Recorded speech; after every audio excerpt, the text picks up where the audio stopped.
নমস্কার বন্ধুরা, কেমন আছেন সবাই? রুনুদির প্যাশন চ্যানেলে আপনাদের সবাইকে স্বাগত জানাই।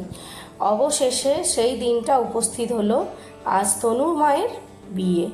বর এসে গেছে বরের সাজে, সুন্দর করে গান বাজিয়ে বর এলো। এখন সবার আগে সৌরভ আমাদের ননদের বাড়ির যে গোপাল মন্দির, ওখানে প্রণাম করে আশীর্বাদ চেয়ে নেবে নতুন জীবন শুরু করার আগে। তো সব কিছু শুভ কাজই আমার ননদের বাড়িতে এখানে গোপালজির মন্দিরেই হয়। তো এবার আমার ননদ আমাদের সৌরভকে বরণ করবে। তো সৌরভকে বরণ করা শুরু করে দিয়েছে। আর আমাদের এই নিতবর সৌরভের সঙ্গে যিনি আছেন, ওকেও আমার ননদ বরণ করে নিচ্ছে। নিতবরটা খুবই ছোট্ট একটা বেবি। তো যাই হোক, এরপরে বরণ টরণ হয়ে যাওয়ার পরে এইবার বিয়ের জন্য প্রস্তুতি চলবে। তো আমার ননদকে এই শাড়িটায় খুব মিষ্টি লাগছে। এই শাড়ির কালারটা আমাদের বৌমণি আর তনুমা মিলে পছন্দ করেছে। কি দারুণ কালারটা, কি মিষ্টি লাগছে আমার ছোটদি ভাইকে দেখতে। তো আমরা সবাই রেডি হচ্ছিলাম, একটু টাইম নিয়েই সবাই মিলে রেডি হচ্ছিলাম, কারণ সবাই এই বিয়ের দিন জানেন তো সবাই খুব সেজে গুজে আনন্দ করতে ভালোবাসে। তো বরণ হয়ে গেছে, এইবারে বিয়েতে বর বসে গেছে। তো আমাদের কিছু রিচুয়াল থাকে, যেটা হচ্ছে যে বরকে সবার আগে বরণ করা হয়। বরণ করার পরে তার হাতে একে একে সমস্ত জিনিস তুলে দেওয়া হয়। তো আমার ছোটদি ভাই কিন্তু কন্যাদান করবেন। এখানে তনুমাকে দান করার জন্য অনেকের বাড়িতে বাবারা করে, কিন্তু এখানে আমার ছোটদি ভাই করবে। আমার বিয়ের সময় যেমন আমার মামিমা আমাকে দান করেছিলেন। আমাদের গ্রামে বলা হয় যে কন্যাদান হচ্ছে সবথেকে পুণ্য দানের কাজ। তো যাই হোক, এখানে ছোটদি ভাই কন্যাদান করবেন। আর একে একে মন্ত্র বলে ঠাকুরমশাই যা যা রিচুয়াল আছে সব কিছু পালন করছেন। তারপরে এই পর্বটা হয়ে যাওয়ার পরে আমার ছোটদি ভাই ওই জামাইবাবুর হাতে সমস্ত কিছু তুলে দেবেন। মানে যেই পোশাক পরে সৌরভ এসেছেন বিয়ে হওয়ার জন্য, আমাদের নিয়মে কিন্তু ওই পোশাকটা পরে বিয়ে হবে না। ওই পোশাকটাকে খুলে মেয়ের বাড়ি থেকে যেই পোশাকটা দেওয়া হবে, সে মানে ড্রেসটা, সেই ড্রেসটা পরে কিন্তু বিয়েতে বসতে হবে। তো সবার আগে ছোটদি ভাইকে ঠাকুরমশাই মন্ত্রফন্ত্র বলে যা যা রিচুয়াল আছে করে দেওয়ার পরে বলল যে এইবার কিন্তু আপনি ওকে ওর বরণ মানে যেটা আংটি সেটাকে পরিয়ে দিতে হয়। যেহেতু ছোটদি ভাই বরণ করেছেন, তো একটা বরণ আংটি পরিয়ে দিতে হবে। তো সেই ছোটদি ভাই সেই বরণ আংটিটা সৌরভকে পরিয়ে দিচ্ছে। এরপরে টোপর, পাঞ্জাবি, ধুতি যা যা আমরা কিনে নিয়ে এসেছিলাম সৌরভের জন্য, সেইগুলো ছোটদি ভাই হাতে করে সৌরভকে দেবে। সৌরভ ড্রেসটা চেঞ্জ করে এসে তারপরে বিয়েতে বসবে। বেশি খুব একটা সামনে যেতে পারলাম না আংটিটার ছবি নেওয়ার জন্য, কারণ এইখানে দেখেছেন তো চাল টাল এইসব ফল সবজি টবজি দিয়ে একটা সাজিয়ে রেখেছেন। তো এইখান দিয়ে গিয়ে আর সামনে যেতে পারছি না। তো দূর থেকেই যতটা আংটিটাকে দেখালাম। তো এবারে সমস্ত কিছু ছোটদি ভাই তুলে দিচ্ছে সৌরভের হাতে। সৌরভ এই ড্রেসগুলো ওখান থেকে নিয়ে তারপরে চেঞ্জ করে এসে বিয়েতে বসবে। তারপরে শুরু হবে আসল অনুষ্ঠান। এদিকে সবাই এসে গেছে, আমাদের নিমন্ত্রিত অতিথিরা সবাই একে একে খেতেও বসে পড়েছে। আমি সবাইকে সেই দিকে তদারকি করে খেতে বসিয়ে দিচ্ছি। স্টলের খাবার দাবার যা আছে খেয়ে দিয়ে এবার মেন কোর্সটা সবাই যেন খেতে শুরু করে। সেই ফাঁকে এসে এসে একটু করে ভিডিও করছি, কারণ সবাইকে বলছি সবাই যদি বলো বিয়ে দেখে খাবে তাহলে কিন্তু খুব ভিড় হয়ে যাবে। তো একটু একটু করে সবাই কিন্তু খাওয়াটা সেরে নাও। এদিকে অপুকে খুঁজে পাচ্ছি না, আর সেই দিকে চারিদিকে আমাদের রিজুকেও খুঁজে পাচ্ছি না, যে এসে বোনের পিঁড়িটা একটু ধরবে। লাস্টে পিঁড়িটা ধরলো আমার ছেলে আর তনুর মেজো কাকুর ছেলে সুদীপ আর তনুর একজন কাকু। আর আমাদের সনদকে বললাম, যাও তুমি তো মামা, তুমি পিঁড়িটা ধরো। ও দেখি হ্যাঁ হ্যাঁ ধরছি ধরছি করে বাইরেই দাঁড়িয়ে আছে। যাই হোক, তনুকে 7 পাক বরের সাইডে ঘোরানো হবে, তারপরেই কিন্তু আমাদের রিচুয়াল অনুযায়ী হবে শুভ দৃষ্টি। তো এবার তনুকে ওরা নাবিয়ে রেখে দিল, এইবার শুভ দৃষ্টিটা হবে। আমাদের এখানে আবার শুভ দৃষ্টিটা দেখুন, গামছা নাপিত কী করবে, ঢেকে দেবে দুজনকে, তাতে যেটা আমরা কেউই দেখতে পাবো না ওদের শুভ দৃষ্টিটা, ওরা দুজনেই দুজনের শুভ দৃষ্টিটা করবে। এটা আমাদের এখানে নিয়ম, জানি না আর সব জায়গায় কি নিয়ম রয়েছে। তো এটা এখন আমরা দেখব। আমাদের নাপিতই সব কিছু এই সবগুলো করে। তো দেখুন পুরো গামছাটা ওদের দুজনকে ঢেকে দিয়েছে, আমরা কেউ ওদেরকে দেখতে যাতে না পাই, ওরা যেন দুজন দুজনকে দেখে নেয়। তো দুজন দুজনকে এবার তনুকে বলা হচ্ছে দুজন দুজনকে দেখে নাও, ওদের দেখা হয়ে গেছে। এইবার আস্তে আস্তে নাপিত গামছাটা সরিয়ে দেবে, তারপরেই হবে কিন্তু আমাদের মালা বদলের রিচুয়ালটা। তনু আর সৌরভ দুজনেই সব সময় পুরো বিয়েটার প্রথম থেকে শেষ পর্যন্ত দুজনেই কিন্তু খুব সুন্দর হাসছে, দুজনেই ভীষণ খুশি। আর তনুমার মাথায় আমি একটাই কথা ঢুকিয়ে দিয়েছিলাম, তনুমা একদম কিন্তু কাঁদবে না। কেন, অনেক মেয়েরা কাঁদে, যারা কাঁদে না তাদের সারা জীবন কাঁদতে হয়। তো তুমি কিন্তু সারা জীবন সুখে থাকবে, আমাদের সেটাই কামনা এবং এটাই আমাদের আশীর্বাদ। তো সেই কারণে তুমি কিন্তু একদম কাঁদবে না।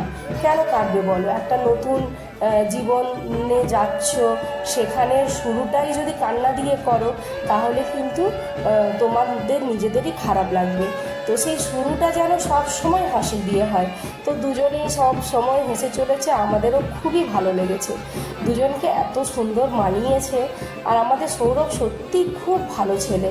আমি তনুমায়ের বিয়ের পর ওদের বাড়িতে গিয়ে 3-4 দিন ছিলাম, আমার এত যত্ন, আমার সুন্দর করে বিছানা করে দেওয়া, আমার মশারি টানিয়ে দেওয়া, সমস্ত কিছু সৌরভ করছে। আমার কি ভালো লাগছে, সত্যি ভীষণ ভালো ছেলে, ভীষণ কেয়ারিং। সৌরভ ভীষণ কেয়ারিং। আমরা যদিও সৌরভকে, এটা কিন্তু তনুমায়ের অ্যারেঞ্জ ম্যারেজ, কোনো লাভ ম্যারেজ নয়, কিন্তু আমরা ভাবিনি সত্যি যে অ্যারেঞ্জ ম্যারেজেও জামাইবাবু এত সুন্দর একটি পাত্র জোগাড় করবেন। আর এই হলো আমার ছোটো ভাইয়ের বউ, একটু দেরি করে এসেছে কারণ ছেলেটার একটু শরীরটাও ভালো ছিল না, আর পরীক্ষাও ছিল, এই কারণে একটু পড়িয়ে টড়িয়ে ওরা দেরি করে ঢুকেছে। এরপরে হস্তবন্ধন হচ্ছে দুজনের। তো এই সময় আমাদের গ্রামে রিচুয়াল আছে, বরকে যে যত পারো পেটাও। তো আমরা কি করি, ওই চালের নাড়ু, মিষ্টি, টমেটো এইসব দিয়ে পেটাই। তবে আমি এই ক্ষেত্রে সবাইকে বারণ করেছি যে তোমরা কিন্তু দিয়ে পেটাবে না, এইসব দিয়ে পেটাবে না, তোমরা যা পেটানো ফুল দিয়ে ভিডিও করলাম। এবার নেক্সট কিন্তু তোমার, দেখা যাক তোমার আমি একটা খুঁজে দিবে আমার জন্য। হ্যাঁ নিশ্চয়ই নিশ্চয়ই, সবাই আছে। এমা দেখো তুমি বলো, এতজন থাকতে ওর, আমরা তো ভীষণ ওর পিছনে লাগছিলাম, কারণ সত্যি বলুন এতজন থাকতে কেন ওর গায়ে প্রজাপতিটা বসলো, তাই ওর পেছনে খুব আমরা লেগে মজা করলাম। যাই হোক, এখানে জানেন বরকে কেন আমরা সবাই মিলে মারি, এইটা হচ্ছে আমাদের এখানে একটা রিচুয়াল, মানে যারা মানে শালি সম্পর্কে হবে বা শালাভাজ সম্পর্কে হবে, এরা আনন্দ করে ওই দিনটা বরের কাছ থেকে কিছু পাওনা আদায় করে। তো সেটা বর খুশি মনে যতটা যা দেবে। তো সেই পাওনা আদায় করার জন্য যতক্ষণ না বর মুখ খুলবে যে কত টাকা সে পাওনা দেবে, আর শালাভাজদের থামতে বলবে যে আমাকে আর তোমরা মেরো না, তোমাদের যা টাকা পাওনা তোমরা বলো, তা আমি সেটা দেব। সে যতক্ষণ না সেটা বলবে বা বলতে রাজি হবে ততক্ষণই তাকে পেটানো চলবে। এটা হচ্ছে আমাদের এখানকার রিচুয়াল। তো আমি কিন্তু সবাইকেই বারণ করেছিলাম, কেউ কিন্তু মিষ্টি, টমেটো বা নাড়ু এইসব দিয়ে কিন্তু কেউ মারবে না, সবাই কিন্তু ফুল দিয়েই মারবে।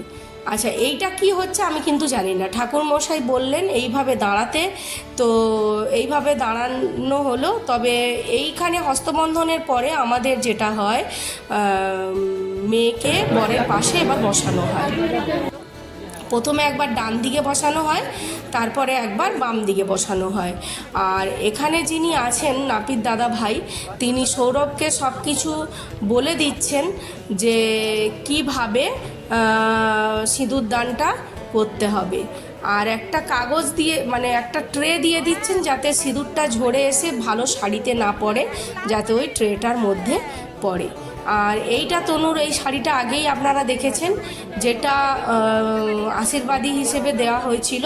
এটাকেই লজ্জাবস্ত্র হিসেবে ব্যবহার করা হবে, কারণ আর একটা শাড়ি লজ্জাবস্ত্র আলাদা করে রাখা আছে, কিন্তু বললো থাক সেটা আর নিয়ে আসতে হবে না, এটা দিয়েই ঢেকে লজ্জাবস্ত্র করে দাও।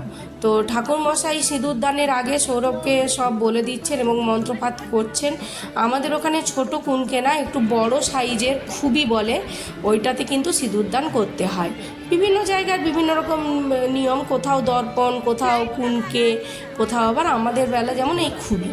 তো খুবই মানে কি ওই যে বেতের যে হয় ঝুড়ি, ছোট ছোট ঝুড়ি, তো সেইটা দিয়ে আমাদের এখানে সিঁদুরদানের পর্বটা হবে। এই সিঁদুরদান হয়ে যাওয়ার পরে মেয়েদের জীবনটা সত্যিই পাল্টে যায়। আমার বিয়ের যে ভিডিও ক্যাসেটটা হয়েছিল, সেখানে এই গানটা ছিল, কত না ভাগ্যে আমার এ জীবন ধন্য হলো, সিঁথিরেই একটু সিঁদুরে সব কিছু বদলে গেল। সত্যিই তাই, কথাটা একদম সত্যি। সিঁথির এই একটু সিঁদুরে জীবনটাই পুরো পাল্টে যায়। বিয়ের আগে আনম্যারিড অবস্থায় মেয়েরা একটা জীবন কাটায়, আবার বিয়ের পরে স্বামীর সঙ্গে আরেকটা জীবন কাটায়, তারপরে সন্তান হলে সেটা নিয়ে মেয়েদের আরেকটা জীবন শুরু হয়। মেয়েদের এই জীবনটা কারো ক্ষেত্রে খুবই হয় সুখের, কারো ক্ষেত্রে হয় কিন্তু আবার দুঃখের। যদি বর ভাগ্য ভালো হয় তাহলে সেই জীবনটা সত্যি ভীষণ সুখের হয়। মাঝে মাঝে দেখছি আমাদের দুই দেবাদেবী ফিসফিস করে গল্প করে যাচ্ছে, দুজনে মিলে কিছু একটা ডিসকাশন করে নিচ্ছে। তো এবার সিঁদুরদানটা হবে, নাপিত পুরো বুঝে নিল, বুঝে সৌরভের হাতে দিয়ে দিল খুবিটা, ওইটা দিয়ে সৌরভ বুঝিয়ে দিচ্ছে সৌরভ যে তুমি ওই লজ্জাবস্ত্রটা সৌরভ নিজেই কিন্তু ঢাকবে। আমরা যেমন কি অন্যজন ঢেকে দেয়, কিন্তু আমাদের এখানে রিচুয়াল বরেরাই সিঁদুর পরাবে, আবার বরেরাই কিন্তু এই লজ্জাবস্ত্রটা ঢাকবে। তো কীভাবে করতে হবে নাপিত ওকে শিখিয়ে দিল, ও কিন্তু সেইভাবেই ঠিক। আর কি সুন্দর দেখে দেখে সুন্দর করে সিঁদুর পরাচ্ছে, দেখে কিন্তু সিঁদুর পরাতে নেই, এ জানেও না আর একে কেউ বললেও না। এ দেখে দেখে সুন্দর করে তনুমাকে যত্ন করে সিঁদুর পরাবে আর নিজে খুব সুন্দর করে লজ্জাবস্ত্রটা ঢেকে দিল। কিন্তু হলে কি হবে, আমাদের এই ফটোশ্যুট আর দাদারা, তারা তো ফটোশ্যুট করবেই। তাই সৌরভকে বলছে আমাদের ঠিকঠাক শ্যুটটা হলো না, তুমি আবার ওকে সিঁদুর দান করো, আমরা সেই ফটোটা সুন্দর করে শ্যুট করব। তো সৌরভ আবারও রেডি হলো তনুমাকে সিঁদুরটা পরিয়ে দেওয়ার জন্য আর লজ্জাবস্ত্রটা ঢেকে দেওয়ার জন্য। তো যাই হোক, এই সব হতে হতে আমি আরেকবার মাঝখানে দেখে চলে এলাম যে সবাই ঠিকঠাক করে খাবার খেতে বসে গেছে কিনা, বা স্টলে এখনও কতটা ভিড় রয়েছে, বা সব কিছু অ্যারেঞ্জমেন্ট সব কিছু ঠিকঠাক চলছে কিনা। যদিও আরও সবাই ছিল, তবুও জামাইবাবু বলেছিল ছোটো বৌদি তুমি কিন্তু একটু করে ফাঁকে ফাঁকে গিয়ে কিন্তু সব কিছু তদারকি করবে, যে সব কিছু যেন ঠিকঠাকভাবে মেনটেন হয়। যে যাই হোক, এটা তো জামাইবাবুর একদমই প্রথমবারের কাজ, আর আমি মোটামুটি অনেকগুলো কাজই করেছি, আমার অনেকটাও এক্সপিরিয়েন্স আছে। তো আমি বারবার গিয়ে কিন্তু সেই দিকটাও একটু করে মেনটেন করে নিচ্ছি। তো সিঁদুরদান সব কিছু কমপ্লিট হয়ে যাওয়ার পরে আরও অনেক কিছু রিচুয়াল থাকে আমাদের, যেমন পরের দিনকে আবার একটা বাসি বিয়ের অনুষ্ঠান হয়। তো এটাই দাদা জেনে নিয়েছিলেন যে এখানে কি করব, আমরা কি কালকের জন্য কিছুটা ফেলে রাখবো না আজকেই সবটা কমপ্লিট করে নেব। তো আমরা বললাম যতটা সম্ভব করা যায় আজকে সেটা কিন্তু কমপ্লিট করে নেওয়া হোক, আর বাকি সূর্য ওঠার পরে যেটুকু রিচুয়াল আছে সেটা কালকেই না হয় হবে। তো সেই কারণে আমাদের সিঁদুর দানের পর আর যা যা করে নেওয়া সম্ভব সেটা কিন্তু আমরা করে নেব। তারপরে এই করতে করতে মোটামুটি অনেকটা রাতও কিন্তু হয়ে যাবে। তো যাই হোক, এখানে আরও একটা নতুন নিয়ম করা হবে, যেটা মোটামুটি আমরা এখন সবাই মিলে দেখি যে 7 পাকে ঘোরা, আগুন জ্বালিয়ে আগুনের 4 সাইড দিয়ে 7 পাকে ঘোরা। তো সেই রিচুয়ালটাও কিন্তু এখানে করে নেওয়া হবে। তো যাই হোক, ভালোই সিঁদুর দানটা তো সব থেকে মেন কাজ, সেই কাজটা খুবই ভালোই হয়ে গেল। এবার ঠাকুরমশাই আগুনটাও জ্বালিয়ে দিয়েছে। তনুমা আমাদের আগুনের 4 সাইডে 7 পাক ঘুরবে সৌরভকে নিয়ে। প্রথমে তনুমা থাকবে, তারপরে সৌরভের হাত ধরে ধরে 7 পাক ঘুরবে। এইটা আমরা বলি যে 7 জনমের বন্ধন। তো যাই হোক, এটা এখন হবে। এবার হয়ে গেছে, এইবার মিষ্টি খাওয়ানোর পালা হবে। মিষ্টি খাওয়ানোর পালাটা, যেটা ছোট্ট দুটো বাচ্চাকে, মানে এক বউকে নিতে হয় একটা ছেলে আর বরকে নিতে হয় একটা মেয়ে, দুজনকে তারপরে ওরা হাতে করে মিষ্টি খাওয়াবে। এটা কিন্তু আমাদের পরের দিনের বাসি বিয়ের রিচুয়াল, কিন্তু আজকে খানিকটা সারা যাবে ব্রাহ্মণ বললেন, তাই সেই পর্বটা কিন্তু আজকে সেরে নেওয়া হচ্ছে। দুজনকে দুটো মিষ্টি খাইয়ে দেওয়া হলো। ওরাও ভাবছে কি হচ্ছে কে জানে, আমাদের কেন মিষ্টি খাওয়াচ্ছে। ওরা কিন্তু এখনও তো ছোট, এখনও সেই জিনিসটা বোঝে না। তো এই রিচুয়ালটাও কিন্তু আমাদের ওখানে হয়। সৌরভ আবার মিষ্টিটা খাইয়ে কেমন হাসছেন দেখুন, ও ভীষণ খুশি হয়েছে বাচ্চাটাকে মিষ্টি খাওয়াতে পেরে। তো এরপরে কিন্তু 7 পাকে ঘোরার পর্বটা হবে। ব্রাহ্মণ আবার আগুন জ্বালিয়ে দেবে, আর এরপরে 7 পাকে ঘোরার পর্বটা শুরু করা হবে। আমাদের বিয়েতে কিন্তু এই জিনিসটা হয়নি। এটা তনুমার বিয়েতে নতুন করে এখানে ব্রাহ্মণও বললেন যে এই রিচুয়ালটা যখন রয়েছেই সব জায়গায়, তো আমরা এটা একে দিয়েই শুরু করি, এবং সেই কারণে এই রিচুয়ালটা কিন্তু এখানে নতুনভাবে শুরু করা হয়েছে। তনুমা সৌরভের হাত ধরে ধরে কি সুন্দর করে টেনে টেনে নিয়ে 7 পাকে ঘুরছে। অনেকটা জায়গা জুড়ে ঘুরতে হচ্ছে, কারণ ওই হোমের আগুন জ্বলছে, আর চারিধারে চাল সবজি পাতি সবই ছড়ানো ছিটানো, মানে সবই সুন্দর করে গোছ করে ব্রাহ্মণ আর নাপিত রেখেছেন। তো সেইগুলোর মধ্যে দিয়ে সুন্দর করে ঘুরতে হচ্ছে। তো এটা ঘোরার পর আর কী কী রিচুয়াল আছে দেখে নেব। তারপরে ওদেরকে ফটোশ্যুট করবে ওরা, তারপরে করার পরেই ওদেরকে কিন্তু খাওয়ার কাছে নিয়ে চলে যাব। 7 পাকে ঘোরা কমপ্লিট হয়ে যাওয়ার পরে তারপরে কিন্তু আমাদের সব কিছু অনুষ্ঠানটা কিন্তু গোপালজির মন্দিরের সামনেই হচ্ছিল। সেইভাবেই প্যান্ডেলটা তৈরি করা হয়েছিল যাতে বিয়ের অনুষ্ঠানটা প্রভুজির মন্দিরের সামনেই হয়। আর সেই আশীর্বাদ নিয়ে বিয়ে শুরু করা হয়েছিল। তনুমা সৌরভ দুজনেই আশীর্বাদ নিয়ে শুরু করেছিল। আবার বিয়ে শেষ হয়ে যাওয়ার পরেও আবার দুজনে গিয়ে গোপালজির সামনে আশীর্বাদ নেবে, তারপরে যা যা করার করবে।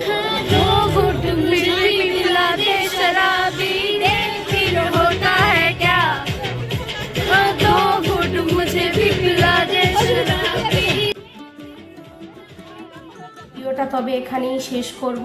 যদি ভালো লাগে একটা লাইক দেবেন, আর যদি চ্যানেলে নতুন বন্ধু হয়ে থাকেন তাহলে প্লিজ প্লিজ প্লিজ বন্ধুরা চ্যানেলটাকে সাবস্ক্রাইব করবেন।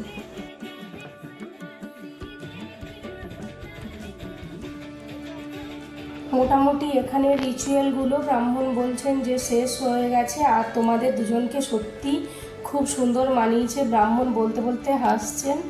তো এরপরে ব্রাহ্মণ ওদেরকে নিয়ে ওই মন্দিরের দিকে চলে যাবেন গোপালজির কাছে আশীর্বাদ নেওয়ার জন্য। তো দুজনে চলে এসেছে, আর আমাদের ফটোশ্যুটার দাদারাও দৌড়ে দৌড়ে চলে এসেছে ফটোটা নেওয়ার জন্য। আর এদিক থেকে শুভমও চলে গেছে ওদের একটু এইখানে মন্দিরে প্রণাম করার ফটোটা নেবে। খুব সুন্দর লাগছিল দুজনকে। খুব ভালো লাগছিল। যাই হোক, ওদিন এই টাইমে কিন্তু গোপালজিকে শয়ন দিয়ে দেওয়া হয়। আজকে যেহেতু তনু মায়ের বিয়ে, তাই আজকে কিন্তু মন্দিরে বাবা গোপাল বাবাকেও কিন্তু শয়ন দেওয়া হয়নি, ওই ওনাকেও কিন্তু জাগিয়ে রাখা হয়েছে। ওদিক থেকে ঠিকঠাক করে ফটোটা নেওয়া যাচ্ছিল না বলে সবাই দৌড়ে আবার সামনের দিক করে এলো, এসে সুন্দর করে ওদের ফটোটা নিল। এরপরে কিছু ফটো ওরা শ্যুট করে নেবে, তারপরে কিন্তু আমি ওদেরকে খাওয়ার টেবিলে নিয়ে যাব।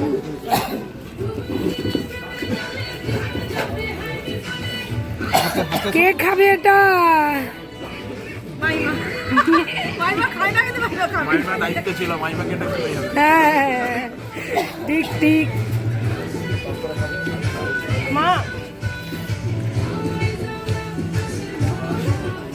খাবোটা কি করে?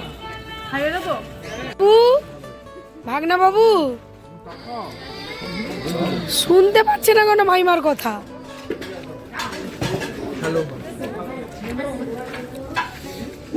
বাবু হ্যাঁ, বৌমণি মিষ্টি।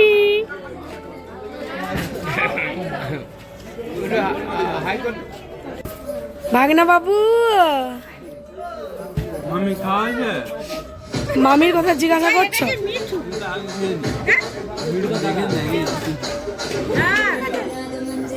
না করো, বলো।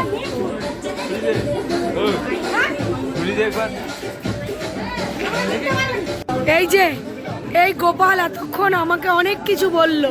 হ্যাঁ, আপনারা কিন্তু সবাই ভালো করে দেখে রাখুন, এ হচ্ছে কিন্তু খুব ভালো ছেলে। হাই বন্ধু, আইসক্রিমটা খুব ভালো রান্না করছে আমাদের পূজারি।